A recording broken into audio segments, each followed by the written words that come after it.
Hello student, मैं करीम। आज हम 10वीं कक्षा के जो हमारा साइंस है, जो चैप्टर बचा है बेटा, ये हमारा अंतिम चैप्टर है ऊर्जा। मेरे फिजिक्स केमिस्ट्री का अंतिम चैप्टर है। फिजिक्स का अंतिम चैप्टर है स्रोत एवं स्वरूप। ये जो हमारा वीडियो है ना बेटा, मैं बना रहा हूँ, ये हमारा एक क्वेश्चन है, एक वैकल्पिक ऊर्जा का स्रोत बताइए, और उसके अंतर्गत इसमें वो प्रश्न का उत्तर आपको दिखाई पड़ेगा। आप मेरे वीडियो को पूरा देखेंगे तो आपको एक प्रश्न का उत्तर मिलेगा, और बाकी प्रश्न भी, बाकी वीडियो अगर आप चैप्टर वाइज देखेंगे तो आपको जरूर मिलेगा। तो हम चलेंगे किस पर, ऊर्जा स्रोत एवं स्वरूप। सबसे पहले पूछेगा हमसे, हमको जानकारी लेना है कि आखिर ऊर्जा क्या है। What is energy?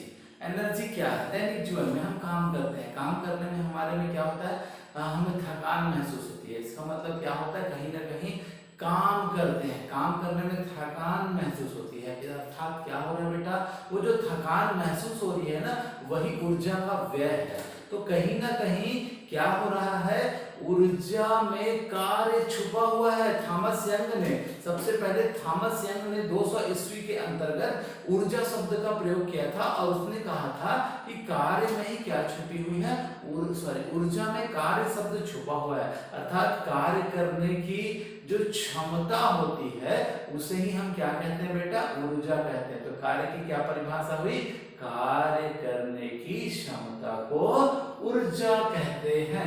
ये हमने जान लिया। इसके ऊर्जा शब्द की जो उत्पत्ति की थी, सबसे पहले शब्द का प्रयोग थॉमस यंग ने किया था। इसको भी हमें याद रखना है, ठीक है।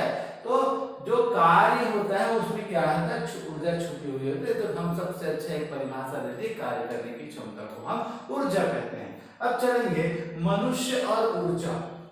सबसे पहले हम आदि मानव के तरफ चलें, और हमारे इतिहास, जो हमारे पूर्वजों के इतिहास की तरफ हम चलते हैं ना, तो वहां पर हम पाते हैं बेटा क्या, कि हम पाते हैं कि जो हमारे जो पूर्वज थे वो कहां पर, गुफाओं पर रहते थे, जिसके कारण वह क्या करते थे, गुफाओं में रहकर रासायनिक ऊर्जा का प्रयोग किए। फिर धीरे धीरे उन्होंने क्या किया, जानकारी ली, फिर जानवरों के माध्यम से नवपाषाण युग या दुनिया भर का युग आप पढ़ते हैं। फिर उन्होंने जानवरों का सहारा लिया और बहुत सारे वाहन बनाए। फिर उनको क्या हुआ, एहसास हुआ कि आग, फिर ठंडी में उन्होंने आग जलाया, आग के बारे में जाना। आग जलाने से गर्मी तो उत्पन्न हुई, साथ ही साथ प्रकाश की उत्पत्ति हुई। इस प्रकार से ये क्या होते गया, एक क्रम चलते गया उनके जानकारी ज्ञान का। अब वह फिर क्या होने लगा, एक समय ऐसा है 17वीं शताब्दी में स्टीम इंजन चलने लगा, जो क्या हुआ, चलित रासायनिक जो उष्मा थी, भाप ऊर्जा थी, उसको क्या किया, गतिज ऊर्जा में परिवर्तित किया।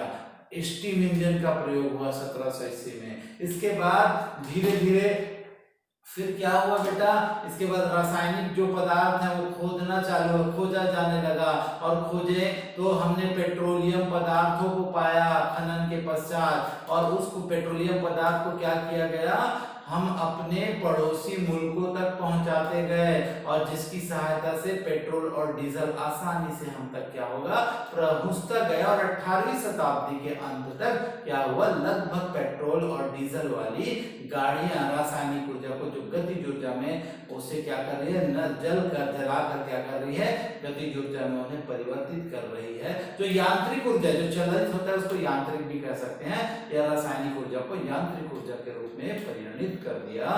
तो पेट्रोल के बारे में जाना, फिर जाना गोबर गैसों के बारे में, गोबर गैस के, बायोगैस के बारे में जाना। इस प्रकार से क्या किया गया, बायोगैस को वैकल्पिक कह सकते हैं, या तो हम कहेंगे जो परंपरागत स्रोतों के बारे में हमने जानकारी प्राप्त की। मनुष्य कहाँ था, पहले गुफाओं में रहता था, और आज वो विलासिताओं के साधनों से ऊर्जा के विभिन्न स्रोतों को प्राप्त कर करके विलासिताओं के साधनों पर पहुंच गया। आज हमारे घर में विद्युत ऊर्जा नहीं होती है, फिर भी हम इन्वर्टर से उसे संचित करके, इन्वर्टर के रूप में संचित करके उसका उपयोग करते हैं। तो ये था बेटा मनुष्य और ऊर्जा के, ऊर्जा अब आ जाते हैं ऊर्जा के प्रकार और उसके स्वरूप के बारे में चलेंगे कि ऊर्जा के प्रकार होते हैं, क्या क्या ऊर्जा होते हैं। तो भैया एक होता है रासायनिक ऊर्जा। रासायनिक ऊर्जा जानते हैं, जैसे आप कोयले को जलाते हैं तो वो रासायनिक ऊर्जा है, और उसे जलाएंगे तो क्या होगा, या तो उससे आपको क्या प्राप्त होता है, रासायनिक ऊर्जा है। जैसे इसके अंतर्गत कोयला हो जाएगा और पेट्रोलियम पदार्थ हो जाएंगे, ये सब क्या है, पदार्थ, ये सब क्या है भैया, रासायनिक ऊर्जा, जो रासायनिक क्रिया करने से प्राप्त होते हैं उसे रासायनिक ऊर्जा कहते हैं। फिर हो जाता है नाभिकीय ऊर्जा। परमाणु के नाभिक में जो ऊर्जा होता है ना बेटा, उसे नाभिकीय ऊर्जा कहते हैं, क्योंकि उसमें न्यूट्रॉन और प्रोटॉन उसके नाभिक पे होते हैं और उसके चारों ओर इलेक्ट्रॉन क्या होते हैं, गति करते हैं। तो ये होता है नाभिकीय ऊर्जा के बारे में बात करते हैं। फिर संग्रहित यांत्रिक ऊर्जा के बारे में, संग्रहित यांत्रिक ऊर्जा के बारे में जब हम बात करेंगे तो हम क्या बात करेंगे, जैसे स्प्रिंग को हमने दबा दिया तो क्या हो गया, यांत्रिक है। यंत्र मतलब वो स्प्रिंग को यांत्रिक ऊर्जा, जो उसे दबाया तो उसमें ऊर्जा स्थितिज ऊर्जा के रूप में क्या हो जाती है, संचित हो जाती है। एक होती गुरुत्वीय ऊर्जा। गुरुत्वीय ऊर्जा किसे कहेंगे, गुरुत्वीय ऊर्जा का तात्पर्य होता है बेटा कि जैसे बांध के पानी को रोका गया वो, और ऊपर से नीचे पहाड़ों से पानी ऊपर से नीचे जा रहा है तो जाने से पहले उसे रोक दिया जाता है। तो इस प्रकार की ऊर्जा को क्या होती है, गुरुत्वीय ऊर्जा भी कहते हैं। अब इसके बाद ध्वनि ऊर्जा और विद्युत ऊर्जा जानते हैं। और विद्युत ऊर्जा में क्या होता है, इलेक्ट्रॉनों का स्थानांतरण होता है चालक माध्यम से, चालक तार के माध्यम से। और ध्वनि ऊर्जा ये संपीड़न और विलयन बनाती है और हमारे तक क्या करती है, ध्वनि को हमारे कानों तक पहुंचाती है बेटा। इसका बारे में आप लोग कक्षा 9वीं में पढ़ा है। फिर तापीय ऊर्जा के बारे में बात करते हैं। जो तापीय ऊर्जा पदार्थ की आंतरिक ऊर्जा है, जो उसके अणुओं और परमाणुओं, इसके अणुओं और परमाणुओं के कंपन से गति करती है, उसे ही हम क्या कहते हैं, तापीय ऊर्जा के बारे में बात करते हैं। फिर गतिज ऊर्जा, अभी मैंने बताया, मान लिया जाए बांध का पानी संचित था, गुरुत्वीय स्थितिज ऊर्जा गुरुत्वीय ऊर्जा हो गई, और जैसे ही हमने उसके कपाट खोल दिए तो क्या होगा, बांध का पानी बहना चालू होगा, वो उसकी क्या कहलाएगी बेटा, गतिज ऊर्जा। तो ये थे ऊर्जा के प्रकार और इसके स्वरूप है। अब हम चलेंगे, हमारा जो अगला टॉपिक है बेटा उसकी तरफ से। हमारा अगला टॉपिक है ऊर्जा का रूपांतरण। ऊर्जा का रूपांतरण होता कैसे है, ऊर्जा का रूपांतरण आप देखेंगे, जैसे मोमबत्ती को ले लिए, मोमबत्ती एक रासायनिक ऊर्जा को प्रकाश ऊर्जा में क्या करती है, बदलती है। जैसे टॉर्च ले लेते हैं, टॉर्च के अंदर क्या लगा रहता है, एक सेल लगा रहता है, सेल में क्या रहता है, रासायनिक ऊर्जा, तो वो भी क्या करती है बेटा, रासायनिक ऊर्जा को विद्युत ऊर्जा में परिवर्तित करती है। फिर बताएंगे यांत्रिक ऊर्जा को, स्प्रिंग को दबाएंगे, अभी मैंने बताया था स्प्रिंग यंत्र है, यंत्र को दबाया तो स्थितिज ऊर्जा, तो यांत्रिक ऊर्जा को स्थितिज ऊर्जा में बदलना अर्थात स्प्रिंग को दबाना। तो ये क्या होता है, कुछ रासायनिक ऊर्जा को प्रकाश ऊर्जा में, अभी मैंने बताया टॉर्च के बारे में। फिर हम बता सकते हैं विद्युत ऊर्जा को उष्मीय ऊर्जा में। विद्युत ऊर्जा हम जब किसी चालक में, जैसे हीटर है हमारे घर में, हम क्या करते हैं, प्लग लगाते हैं तो हीटर गर्म होता है, पानी, तो गर्म का मतलब भौतिकी की मात्रा भाषा में उष्मा होता है, तो विद्युत ऊर्जा को उष्मा ऊर्जा में उसने क्या कर दिया, कन्वर्ट कर देता है। ठीक है, तो ये था बेटा क्या, ऊर्जा का रूपांतरण बताता है। अब ऊर्जा का स्थानांतरण, स्थानांतरण से तात्पर्य होता है एक स्थान से कैसे दूसरे स्थान तक ले जाया जाता है। उसके पहले मैं ऊर्जा के रूपांतरण को और बताऊंगा। हम क्या करते हैं दैनिक जीवन में, आपको याद होगा हम पीले कलर के बल्ब का प्रयोग करते हैं बेटा, अभी भी करते हैं बहुत जगह, और एक होता है CFL का प्रयोग करते हैं हम लोग, इस प्रकार से जलेबी आकार का होता है, और एक आता है हमारा LED बल्ब।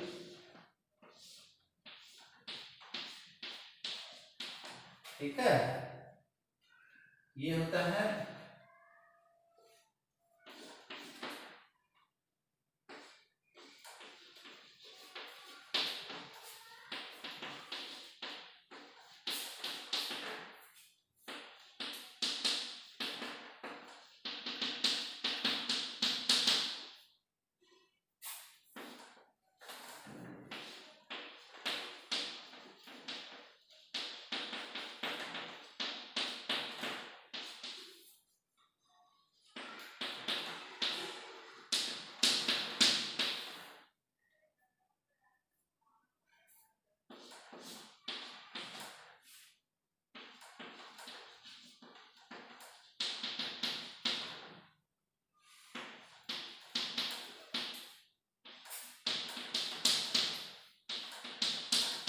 ये एक और रूपांतरण हम देखें तो चलेंगे। हम जानते हैं हमारे घरों में सबसे पहले एक जो बल्ब हुआ करता था जो पीले रंग की रोशनी देता था बेटा, जो टंगस्टन का फिलामेंट लगा रहता था, वह क्या करता था, जैसे ही उसमें धारा प्रवाहित की जाती थी तो टंगस्टन गर्म होता था और गर्म होने के कारण वो क्या होता है, ऊष्मीय ऊर्जा को 90% ऊष्मीय ऊर्जा में व्यय हो जाता है। उसकी जो विद्युत ऊर्जा हम देते थे, इसलिए वो ज्यादा वो वाट का होने के बावजूद भी वो उतना लाइट नहीं दे पाता था, जिसमें 90% ऊष्मीय ऊर्जा और केवल 10% ही प्रकाश ऊर्जा क्या होती थी, उसमें प्राप्त होती थी। 90 का मतलब केवल 10% ही प्रकाश ऊर्जा में, बाकी 90% वो गर्म हो जाता था। फिर उसके बाद आया क्या, CFL आया, CFL कॉम्पैक्ट फ्लोरोसेंट लैंप। क्या कहा इसको, कॉम्पैक्ट फ्लोरोसेंट लैंप। इसमें इससे बहुत सुधार आया, हमारे घरों में आज भी बहुत जगह मिलेगा। ये ऊर्जा उष्मा ऊर्जा को 30% तक, ये 90 था तो ये 30 किया और 70% भाग में क्या किया, उसको प्रकाश किया, जिससे कम वाट के बल्ब से हमको ज्यादा रोशनी मिलने लगी इसकी अपेक्षा। फिर इसका और रूपांतरण हुआ और शोध हुआ। फिर आया कि क्या, LED, आज लेटेस्ट चल रहा है, light emission diode, emitting diode भी कहते हैं, प्रकाश उत्सर्जक डायोड भी कहते हैं। ये केवल 5% उष्मा ऊर्जा में बदलता है और 95% किसमें बदलता है, प्रकाश ऊर्जा में बदल जाता है। इसलिए पूछता है कि क्या कारण है कि फ्लोरोसेंट सामान्य बल्ब और CFL का स्थान LED ने ले लिया, तो आपको बताना पड़ेगा, क्योंकि जो सामान्य बल्ब हुआ करता था, जो टंगस्टन वाला बल्ब हुआ करता था, उसमें 90% उष्मा ऊर्जा और 10% प्रकाशीय ऊर्जा में, और जो CFL होता था जिसमें 30% उष्मीय ऊर्जा और 70% प्रकाशीय ऊर्जा होती थी। इसके अलावा LED को इसने स्थान ले लिया है क्योंकि इसमें केवल 5% उष्मीय ऊर्जा और 95% प्रकाश ऊर्जा का प्रयोग किया जाता है। फिर चलेंगे बेटा ऊर्जा का रूपांतरण या स्थानांतरण। ऊर्जा के स्थानांतरण के अंतर्गत हम लोगों ने कक्षा 10वीं में ही तीसरे चैप्टर में क्या किया है, पढ़ा है ऊर्जा, ताप और ऊष्मा में चालन, संवहन, विकिरण, जिसमें हमने कैसे कैसे चालन में ठोस में ही होता है, संवहन में क्या होता है, द्रव और गैस में होता है, और विकिरण में किसी माध्यम की आवश्यकता नहीं होती, ऊष्मा का स्थानांतरण होता है। तो उसको हमने पिछले कक्षाओं में पढ़ लिया है। इसके बाद आ जाएंगे अब ऊर्जा के स्रोत। अब ऊर्जा के स्रोत क्या क्या है बेटा, हम जो दैनिक जीवन में यूज करते हैं, जैसे हम पेट्रोलियम पदार्थ का प्रयोग करते हैं, कोयले का प्रयोग करते हैं, नाभिकीय रिएक्टर का प्रयोग करते हैं, और इसके अलावा जो बांध बनाकर पन बिजली घर होते हैं उनका प्रयोग करते हैं। ये सभी क्या कहलाते हैं, ऊर्जा के स्रोत कहलाते हैं। अब ऊर्जा के स्रोत के अंतर्गत दो प्रकार के प्राप्त होते हैं, ऊर्जा के परंपरागत स्रोत और ऊर्जा के वैकल्पिक या गैर परंपरागत स्रोत के बारे में हम चर्चा करेंगे।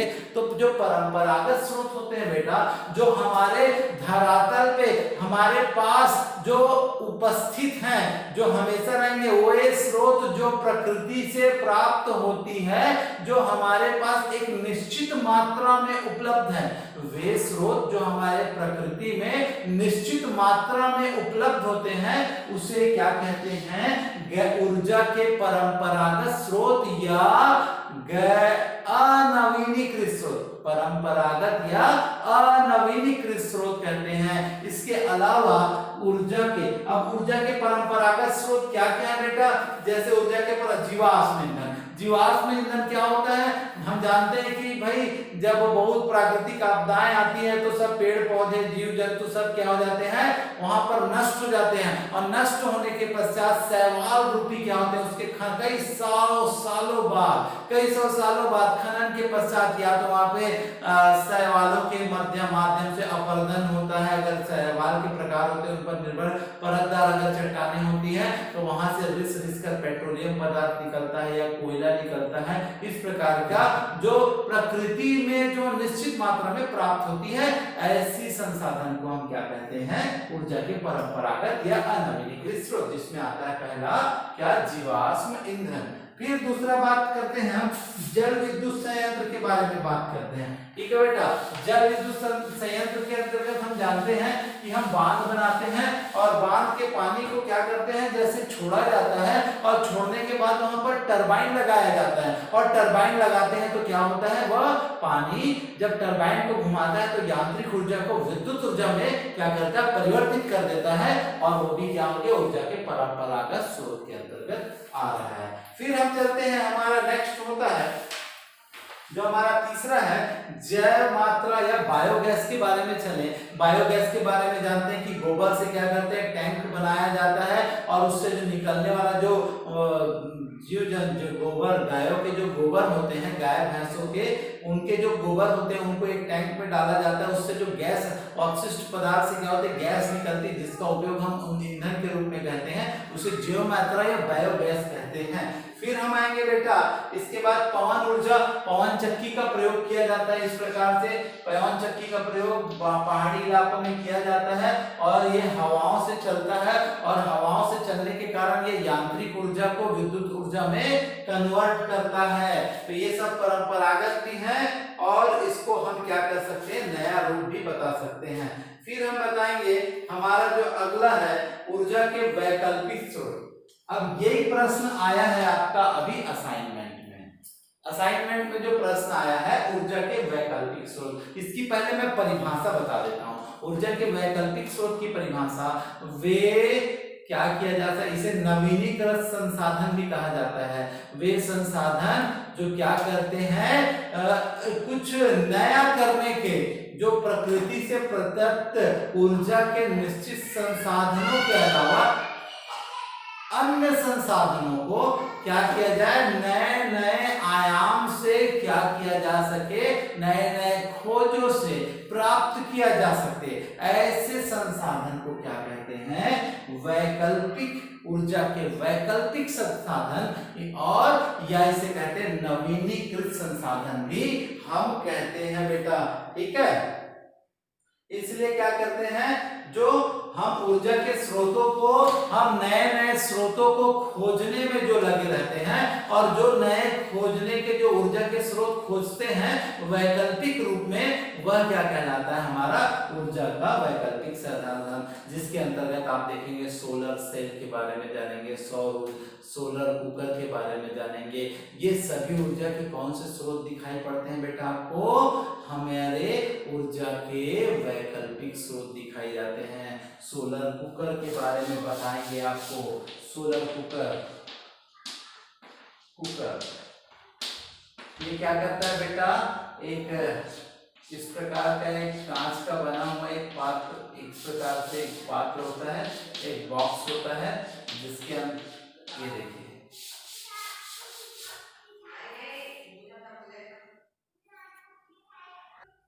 ये होता है हमारा सोलर कुकर। सोलर कुकर क्या होता है बेटा, एक बॉक्स होता है, एक लकड़ी का बॉक्स बनाया जाता है जिसके काले रंग को क्या कर दिया जाता है, पोत दिया जाता है। ऊपर में जो ढक्कन होता है उस पर समतल दर्पण लगाया जाता है और वो प्रकाश किरण को आपतित करके इसमें रखे और पात्र होते हैं उसे भी काले रंग से पोत दिया जाता है बेटा, ताकि काला रंग प्रकाश का अवशोषक होता है और वो काला रंग प्रकाश को अवशोषित करने के पश्चात क्या करता है, गर्म करता है और वो प्रकाश ऊर्जा को उष्मा ऊर्जा में, उष्मा गर्म का मतलब उष्मा होता है बेटा, उष्मा ऊर्जा में क्या कर देता है, परिवर्तित कर देता है। फिर आता है सोलर सेल। सोलर सेल एक ऐसी युक्ति है, देखो सबसे पहले तो बताया गया है सौर ऊर्जा को ना सबसे पहले वैकल्पिक स्रोत कहा गया है, क्योंकि परंपरागत स्रोत से भिन्न कहा गया है। परंपरागत स्रोत जो प्रकृति में प्रदत्त है, प्रकृति के बारे में नहीं बात कर रहा, सूर्य है, इसलिए उसके प्रकार उस वैकल्पिक स्रोत से वह क्या होते हैं, ये स्रोत पैदा होते हैं, उत्पन्न होते हैं, क्योंकि सूर्य का डायरेक्ट प्रकाश का उपयोग हम नहीं कर सकते। इन सब उपकरणों के माध्यम से किया कि सोलर कुकर कैसे कर रहा है, प्रकाश ऊर्जा को उष्मा ऊर्जा में क्या करता है बेटा, परिवर्तित करता है। तो इसका उपयोग हम क्या कर सकते हैं, खाना पकाने में करते हैं, ठीक है, इसके एडवांटेज है कि यह प्रकाश, लेकिन इसके डिसएडवांटेज भी ये है कि जब सूर्य के जब ऊपर चढ़ता है तो इसकी दिशाओं को बार बार बदलना पड़ता है, इसका तापमान बहुत ज्यादा नहीं होता, इसके तलने योग्य इसमें वस्तुएं नहीं बनाई जा सकती, पकवान नहीं बना सकते। अब आ जाता है सोलर सेल। सोलर सेल क्या होता है, सिलिकॉन की बनी हुई एक चिप होती है जिसे जोड़ने के लिए चांदी का प्रयोग किया जाता है बेटा। चूंकि चांदी का प्रयोग होने से इसकी लागत बढ़ जाती है और इसमें प्राप्त ऊर्जा कम प्राप्त होता है, उसके बावजूद हम इसका क्या करते हैं, उपयोग करते हैं। तो सोलर सेल कैसी युक्ति है, एक ऐसी युक्ति है जो प्रकाश ऊर्जा को विद्युत ऊर्जा में डायरेक्ट परिवर्तित कर, सीधे, डायरेक्ट का मतलब सीधे, प्रकाश ऊर्जा को, सौर ऊर्जा को, ऐसा बोले, सौर ऊर्जा को किसमें, विद्युत, सीधे विद्युत ऊर्जा में परिवर्तित करने वाली युक्ति को क्या कहते हैं, हम सोलर सेल कहते हैं। ये ऐसी युक्ति है जिसकी सहायता से हम, ये थोड़ा ज्यादा महंगा होता है और इससे प्राप्त ऊर्जा भी कम होता है, लेकिन फिर भी इसका उपयोग क्या किया जाता है, इसको 12 महीना प्रयोग किया जा सकता है। ये आज देखेंगे, आज हमारे ऊर्जा पार्क है छत्तीसगढ़ में, अगर ऊर्जा गार्डन आप गए होंगे, ऊर्जा पार्क गए होंगे, वहां पर देखें यह सोलर सेल का प्रयोग आज स्ट्रीट लाइटों के रूप में किया जा रहा है, क्योंकि उसके ऊपर एक पैनल लगा दिया जाता है। वो पैनल क्या करता है, दिन भर प्रकाश ऊर्जा को, विद्युत अर्थात सौर ऊर्जा को एब्जॉर्ब करता है, अवशोषित करता है और फिर उसे क्या कर देता है बेटा, इसके रूप में दे देता है, विद्युत ऊर्जा के रूप में हमें दे देता है। तो ये था हमारा सौर सेल। इसके बाद भी और भी होते हैं, बहुत सारे होते हैं। ज्वारीय ऊर्जा होता है, समुद्र में देखना घूर्णन गति के कारण जो पृथ्वी से जो चंद्रमा का जो आकर्षण होता है ना, आकर्षण के कारण लहरों का चढ़ना और लहरों का उतरना जो होता है, और वहां पर टरबाइन को चलाया जाता है, तो टरबाइन घूमती है, जो यांत्रिक ऊर्जा को विद्युत ऊर्जा में क्या कर देते हैं बेटा, परिवर्तित कर देते हैं। ये भी वैकल्पिक स्रोत है। तरंग ऊर्जा, महासागरीय ऊर्जा, महासागरीय ऊर्जा। अब यहाँ पर इसके बाद अब महासागरीय तापीय ऊर्जा क्या होता है, महासागरीय तापीय ऊर्जा, देखो दिन भर जब प्रकाश किरण, जब सूर्य का प्रकाश जब पानी पर पड़ता है तो पानी गर्म होता है, और गर्म को जब फिर रात में होता है ठंडा, तो गर्म से ठंडा होने में उसको ठंडा हो रहा है, उस ऊर्जा को क्या, जब गर्म होता है पानी, जैसे ही उसका उपयोग क्या कर दिया जाए, तापीय ऊर्जा के रूप में उसका प्रयोग कर लिया जाता है। इसके अलावा नाभिकीय ऊर्जा है। हम जानते हैं किसी भी तत्व के परमाणु का जो नाभिक होता है वो ऊर्जा का असीमित भंडार होता है, उसे ही हम नाभिकीय ऊर्जा कहते हैं बेटा। अब उसके अंतर्गत दो बातें आती है, क्या देखते हैं।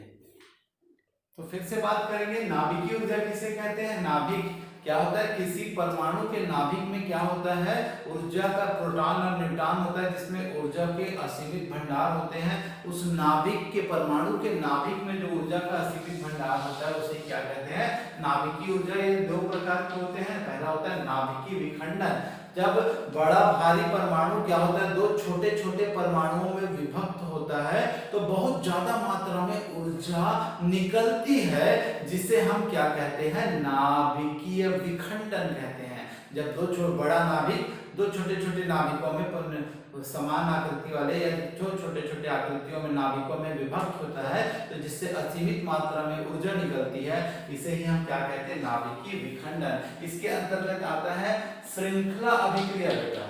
श्रृंखला अभिक्रिया क्या होता है, इसमें जो क्रियाशील तत्व होते हैं ना, जैसे यूरेनियम 235 इसके समस्थानिक होते हैं। यूरेनियम का 235, 36 और 38। तो 235 क्या होता है, रेडियो एक्टिव तत्व होता है। जब इसमें मंद गति के न्यूट्रॉनों की क्या कर दी जाती है, बमबारी की जाती है, बमबारी या टकराया जाता है, तो ये बेरियम और क्रिप्टॉन में, इसमें बेरियम और क्रिप्टॉन में क्या हो जाते हैं, विभक्त हो जाते हैं, और तीन न्यूट्रॉन फिर से क्या बना लेते हैं, तीन न्यूट्रॉनों को या फिर से बना लेता है और ऊर्जा भी उत्पन्न करता है। ऊर्जा, इसलिए मैंने कहा ऊर्जा की उत्पत्ति होती है। और इसी के बेटा दो प्रकार होते हैं, एक होता है अनियंत्रित श्रृंखला अभिक्रिया,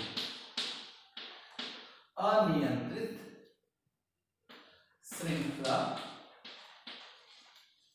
अभिक्रिया। अनियंत्रित श्रृंखला अभिक्रिया क्या कहते हैं, जब यूरेनियम को फिर से हम क्या करते हैं, बमबारी किया जाता है बेटा इस प्रकार से, तो यह बेरियम और क्रिप्टॉन में तो बदलते हैं, इसके अलावा 3 न्यूट्रॉन फिर से होते हैं, और ये 3 न्यूट्रॉन जो विखंडन के बाद फिर से यूरेनियम जो बचते हैं, इस फिर से क्या होते हैं, 2 फिर से बेरियम और क्या बनते हैं, क्रिप्टॉन बन के फिर 3 न्यूट्रॉन, फिर ये भी क्या करता है, बेरियम और क्रिप्टॉन बनने के बाद 3 न्यूट्रॉनों को फिर से मुक्त करता है, ये भी क्या करता है, बेरियम और क्या बनाता है, क्रिप्टॉन स्थायी तत्व बनाता है और 3 न्यूट्रॉनों को, इस प्रकार से क्या होता है, असीमित मात्रा में लगातार विखंडन होता है जिसमें कोई नियंत्रण नहीं होता है, और इसी का उपयोग क्या होता है, परमाणु बम बनाने में किया जाता है, इसलिए इसे क्या कहते हैं, अनियंत्रित श्रृंखला अभिक्रिया कहते हैं। इसके अलावा क्या होता है, दूसरा होता है नियंत्रित श्रृंखला अभिक्रिया, नियंत्रित श्रृंखला अभिक्रिया,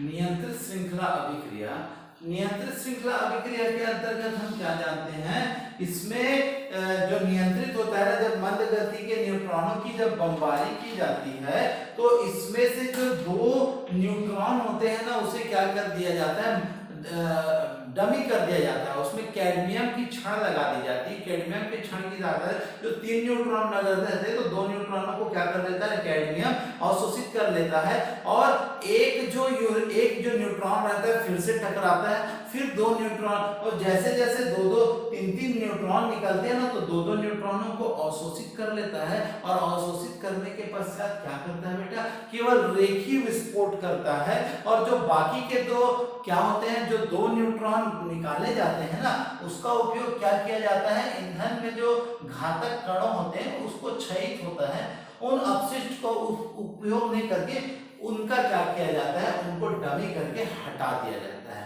ठीक है। तो ये श्रृंखला अभिक्रिया होती है, अनियंत्रित में 2-2 न्यूट्रॉनों को क्या कर दिया जाता है, अवशोषित कर लिया जाता है, जिससे कोई घातक नहीं होता। नियंत्रित श्रृंखला अभिक्रिया के उपयोग से ही हम क्या बनाते हैं, नाभिकीय रिएक्टर का निर्माण करते हैं। एक हमारा अंतिम टॉपिक है, ये था नाभिकीय विखंडन। अब आ जाते हैं नाभिकीय संलयन।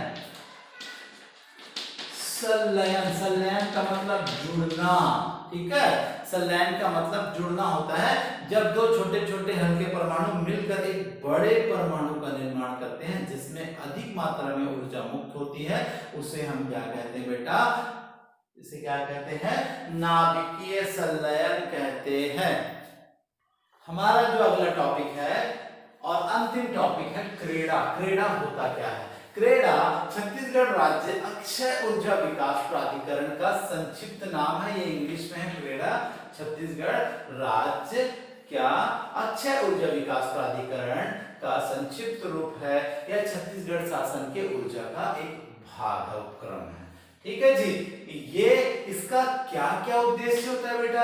इसका जो उपयोग होता है कि ऊर्जा का अनावश्यक खर्च ना किया जाए। दूसरा होता है जो परंपरागत स्रोत है हमारे, उन परंपरागत स्रोतों के अलावा उसको रख कर, उसको संचित रख कर क्या किया जाए, गैर परंपरागत या वैकल्पिक ऊर्जा के संसाधनों का ज्यादा से ज्यादा उपयोग किया जाए। सोलर कुकर हो गया, सोलर सेल हो गया, इन प्रकारों के क्या करना, ऊर्जा के आपको स्रोत और नए नए ऊर्जा के आयाम को पैदा करना है। और ऐसा बनाए कि गैर परंपरागत स्रोत भी ऐसे या वैकल्पिक ऊर्जा के स्रोत भी ऐसे होने चाहिए जिसके अंतर्गत हमें क्या लगना चाहिए कि यह पर्यावरण का हितैषी हो, ना कि दुश्मन हो। तो ये था बेटा क्रेडा के बारे में, ठीक है। तो उम्मीद करता हूँ ये चैप्टर आपको समझ में आएगा। ये चैप्टर यहीं पर समाप्त होता है। मैं करीम आपसे विदा लेता हूँ। उम्मीद करता हूँ चैप्टर समझ में आया होगा और आप इसका अध्ययन करें। धन्यवाद।